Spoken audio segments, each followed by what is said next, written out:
Два таджика, узбеки, все русские без перчаток ходят. Где твой это? Все ходят в перчатках.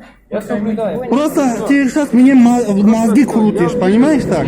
Как зашел, вышел. У вас будет 10 суток на обжалование. Это жалоба бесполезно, потому что там тоже как идиот сидит, как это, сотрудник, контролер. А где будет он платить? Где будет жить?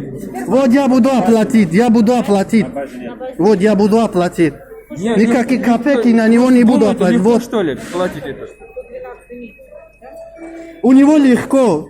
Вот у нас тяжело, потому что мы заработаем. Вы просто как собака здесь сидите и принимаете у людей. Даже ниже собака. Предупреждили или нет? Или сразу взяли там? Нет, просто паспорт взял. В каком Да, законе вот. написано, что сразу взять за штрафование? Закон только у него книга, остальных книга нету. Просто это сейчас непонятно, все идиоты, животные работают сотрудник. Потом говорит, меня не обижайте, меня не оскорбляйте. Вы меня оскорбляете, что я тоже могу тебя оскорблять.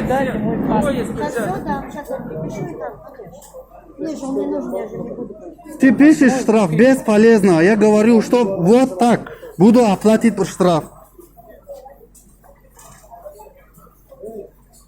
Никто не заставляет его оплачивать. Вот записывай. Если не заставляет, почему будет Не пишет? оплачивать, в чем проблема? Почему пишет тогда? Тогда все пишите, вот. Всех и пишут. Такой бесправедливости Всех здесь только видел. Как животные вот сидят, когда ходишь, сразу вот тебя держит. Рука или другого. Вот сотрудник контролер, как собака, вот так держит. Вы хотите сказать, вас женщина удержала? Да? Я думал, это она должна проверить тройка. Я вот доставляю, возьми сколько хочешь куда-то засунь его. Сейчас у них также добавились дополнительные полномочия по проверке масок и перчаток. Только таджики, узбеки, мигранты, пойми, проверяй, так, да? С чего вы это решили? Потому что никто не проверил, мне проверил. Объясните мне, пожалуйста, да, вот Да. у меня к вам вопрос. Вот по-вашему, к вам не надо подходить, да, по-вашему? Подходить то, что нужно, это проверить.